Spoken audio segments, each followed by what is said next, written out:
So when I was in college, I did not always drink beer, but when I did, I preferred Pabst Blue Ribbon. And I know what you're thinking. I must be some kind of fucking hipster. But it's not true. I didn't drink Pabst because it was cool.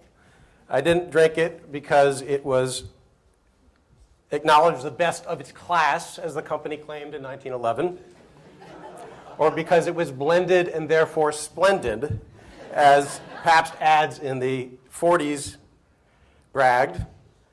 I did not drink it because it makes dates perfect, as the company advertised in the 50s, or because I aspired to be like John Travolta by way of Patrick Swayze, who drank Pabst Blue Ribbon while he danced the night away in the 70s. And I did not drink it because Pabst had a catchy jingle, although it did, and in fact they have a sort of disco version of it behind this Patrick Swayze commercial. I didn't drink it because I was impressed by the fact that Pabst had been around since 1844, as the company emphasized in the 1980s, because I relished what the ads called, in the 1990s, described as its classic, robust flavor. Definitely not that last one. I drank Pabst basically because it was cold, wet, alcoholic, and most of all, cheap. I remember the odor. I assume it was the odor because I never actually drank urine. The odor was similar, faintly reminiscent of urine, and there was hardly any taste at all. Oops, I went back, sorry. Okay. So this is a review. This is actually a positive review, a relatively positive review of Pabst from the Beer Advocate website. And the guy said, "It's not amazing, but it doesn't turn my stomach either, and it doesn't have a completely bland character. It is cheap beer, but it is not offensive. It's just pretty flavorless. It's not the worst thing you could drink." So in college, when I felt like I had enough money that I could splurge, I would get beers on tap that were a little more expensive. I would drink things like Labatt's Blue, or Molson Golden, or Moosehead, all of which tasted pretty much the same as Pabst, but because they were more expensive, I convinced myself they were better. So I didn't realize it at the time, but what I was drinking was actually very similar to the most popular beers in America, all of which were pale lagers that were big on bubbles and light on taste. And this bland character of America's beers inspired this joke, which you've probably heard, likening American beers to sex in a canoe. This uniformity was especially puzzling because there's so many different ways to make beer. You might think it's very simple. The main ingredients traditionally are just 4 ingredients: water, barley, hops, and yeast. But you've got a bunch of different kinds of barley malt. You've got hundreds of different yeast strains, and you've got at least dozens of different kinds of hops. And those all can be combined in different proportions with different varieties. You add to that all of the decisions about how to ferment it, at what temperature, for how long. Plus, you may have added other kinds of grains that are added for flavor, or flavoring agents like spices or honey or fruit.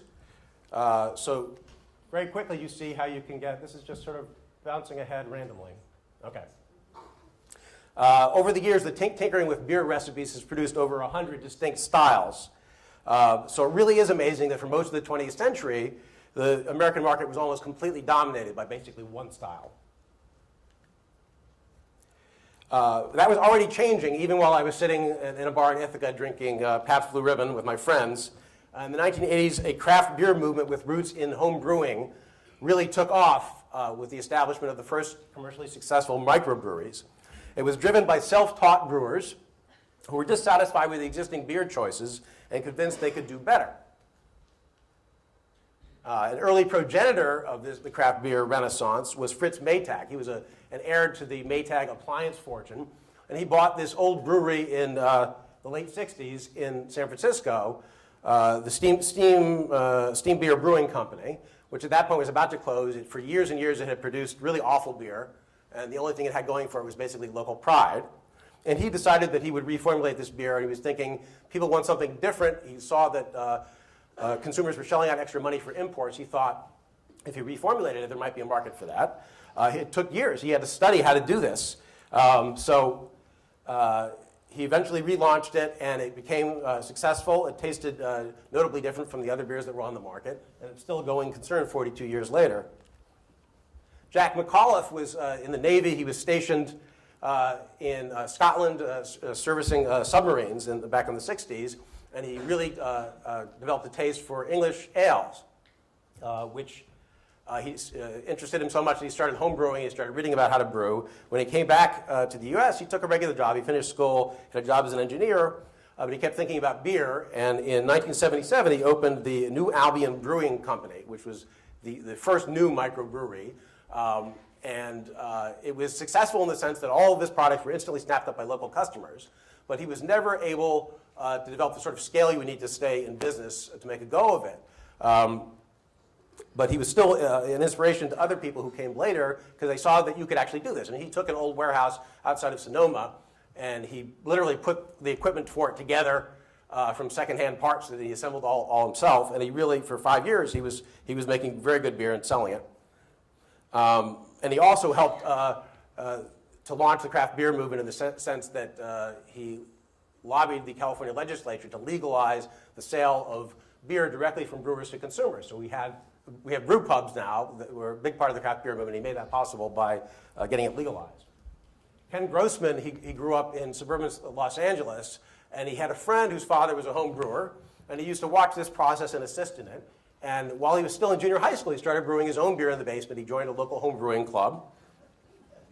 After high school, he moved to Chico, where he took college classes, and he opened a homebrew supply store. But all the while, he's thinking about, maybe I could open a brewery of my own. And he actually visited McAuliffe's brewery in New Albion, and the experience convinced him it was possible to do this. So he and a friend, they borrowed money from relatives and friends, and they launched the Sierra Nevada Brewing Company. And today, Sierra Nevada is actually the country's second biggest craft brewery. It makes 16 different, distinctly different beers, and it sells over 700,000 barrels a year. Now, Charlie Papazian is a little bit different. He wasn't actually a microbrewer, but he was a home brewer. He started brewing when he was in college at the University of Virginia in the early 70s. And he continued after graduating, at which point he moved to Boulder, Colorado. All of this, by the way, was illegal. All this home brewing was illegal at that point because after Prohibition, Congress had forgotten to legalize the home brewing of beer. So it wasn't until 1978 that home brewing actually became legal. In that same year, Charlie Papazian established the American Home Brewers Association. He went on to create an organization representing the craft brewers. He wrote this book called The Complete Joy of Home Brewing. It's a very popular guide to beer brewing for home brewers. And he created the Great American Beer Festival, which when it first started out in 1982 had 22 participating breweries, and last year it had 666. Okay. Now, Jim Cook is a guy you've probably seen on TV. His story is a little bit different. He came from a brewing family, actually. For generations, his family had been in the beer business. He initially didn't do that. He initially had a job as a business consultant in Boston, but he was dissatisfied with that. And he noticed that this new craft beer industry was getting started, but he thought most of the products were actually not that good. They were sort of mediocre and they were inconsistent. And he thought the problem was that people were trying to do everything at once, starting from scratch, building new breweries. And not everybody could do that in the way that Jack McAuliffe did. So what he did is he contracted space from underused breweries to brew beer according to his own recipes. And today, this is the biggest, his Boston Beer Company, which he established in the 80s, is the biggest craft brewer. And I counted it. This is actually amazing. They have 60 different kinds of beer. 60. That's pretty impressive compared to the kind of uniformity we had in the market not so long ago. They sell about 2 million barrels of beer a year. And it's jumping ahead again. Okay. So the Boston Beer Company and Sierra Nevada were part of this huge upsurge in brewing in the U.S. The number of breweries, which was just 89 in 1978, it skyrocketed to 2,126 in 2012. And about half of those were brew pubs. Almost all of them are considered to be craft breweries, meaning that they're relatively small, that they're independent, they use traditional methods. About 900 of them are microbreweries, and then the rest are big craft breweries like Sierra Nevada and Boston Beer. can see.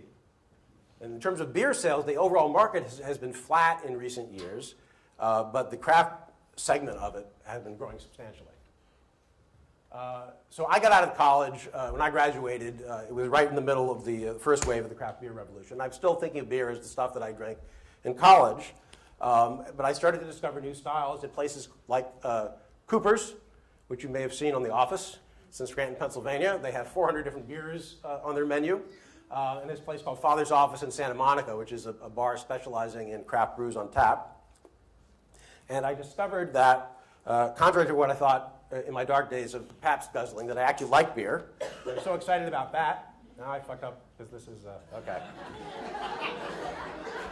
I'm so excited that I started brewing my own beer, and one of my favorite TV shows in the early 1990s was The Beer Hunter, starring Michael Jackson. Not that one. That one. So my friends and I used to tape episodes of The Beer Hunter where he would sample the beers of particular countries or regions. We would tape them ahead of time. We'd buy all the beers that he was consuming in that particular episode. We would drink them along with Michael. That was the way we liked to do it. So this is a game we used to play back then was if you had to choose one country, and that would be the only country you could ever get beer from, which one would it be? Well, today that's a very easy question to answer because you can get very good versions of almost every beer style made in the United States. So instead of choosing among slightly different versions of one beer style, Americans can now easily sample a huge range of interesting and inventive beers featuring surprising aromas and complex flavors, like these. At the same time that you've had this huge surge in number of craft breweries, and it's obviously a much bigger presence than it was just a couple of decades ago, it's still a relatively small part of the overall market, about 9% by revenue. Furthermore, if you look at the top-selling beers in America, the 10 top-selling beers, every one of them is still a pale lager with not much in the way of flavor. And not only that, one company, Anheuser-Busch InBev, owns 12 of the top 20 brands, and their market share is almost 50%. And to give you a sense of how big Anheuser-Busch is, they produce about 125 million barrels a year compared to 2 million at Boston Beer Company, which is the biggest craft brewery. So this movie, Beer Wars, which came out a few years ago, chronicles the rise of the craft beer movement, and it argues that this state of affairs where you have this market dominated by a few big beer companies, and they're all making basically the same beer, is a product of the marketing prowess of the big brewers. And basically, the beer companies are using advertising and promotion to foist commodified beer onto consumers who would prefer something better. But there's actually some pretty strong evidence that Anheuser-Busch and companies like that are giving consumers what they want. If you look, again, at the beers that we actually choose to import, so these are beers that we decide we need to get from other countries, 8 out of 10 of them are still this pale lager style without not very much taste. The only exceptions in the top 10 of the imports in the US are Guinness and Newcastle Brown Ale. Even more striking, if you look at the 10 most popular beers in the world, which include 6 that are made outside of the United States, every one of them is the same light lager style. And finally, if you look at individual countries, even ones that have long brewing traditions like Germany and Britain, the top selling beer is almost always something similar to Budweiser. So I'm forced to conclude, as hard as it is for me to understand, that people actually like beer that is not very challenging, that is refreshing and alcoholic, and that's it. But you know what, that's okay, because we're blessed to live in a time when there's a plethora of choices available to people even with minority tastes. The Beer Wars was right about one thing. The big brewers are not shy about using their political muscle in order to block competition. And so one example of this is the 3-tier system for distributing alcoholic beverages that was adopted by almost every state after Prohibition. And this can make it very difficult to break into the market if you have to deal with the beer distributors that are state-appointed, basically wholesalers. And you have to go through them instead of going directly to consumers. They're often very beholden to the big brewers. So just quickly, I'll talk about this one case involving a local brewery, Jester King Brewery, which illustrates some of the legal barriers that these companies can face. They won this case involving Texas regulations, and the regulations they challenged included the rule that said if your beer has an alcohol content of more than 5% by volume, you have to call it an ale, even if it's a lager. And weaker beer could not be called an ale, even if it was. And this weird sort of nomenclature was supposedly designed to signal consumers about the alcohol content of the beer, but simultaneously the state said you can't advertise the alcohol content of the beer. In the same vein, you couldn't use words that referred to alcoholic strengths. You couldn't say high proof or even strong. Now, there's a style of beer called a strong ale. So this meant that this company, the Jester King, actually had to black out the word strong in the label of their strong ale because they weren't allowed to call it that. And the most outrageous thing was that brewers could not tell their customers where to buy their products. So this meant that if you had a website to tell people, look for our product in these stores, these local stores, it had to be disabled for customers within Texas. And the idea behind that was this would foster competition by preventing vertical integration. We don't want to have these cozy relationships between retailers and producers. But in fact, it actually reduced competition because it meant that if you were a producer of relatively obscure beer, you couldn't tell your customers where to get it, whereas people know where to get the big brands. They're available pretty much anywhere. So this was a regulation that specifically hurt the smaller brewers, the craft brewers. All four of those regulations were overturned in 2011 by a federal judge on First Amendment grounds. But he left in place several regulations that they try to challenge on 14th Amendment equal protection grounds. And basically what they say is that if you are a brew pub, you can sell your product at the point of production to customers, but you can't sell it through retailers or distributors. If you're a brewery, you can't sell it at the point of production, but you can sell it through retailers or distributors. And if you're a winery, for some reason, you can do both. So as that kind of arbitrary rule suggests, the craft brewers often find that the game has been rigged against them. So it really is impressive that despite all that, they have been able to give us all these different myriad choices in a market that before was basically consisted almost entirely of variations on one insipid style. And I think that is a reflection of the passion that they brought to this business, which is now shared by their many grateful customers. Thanks.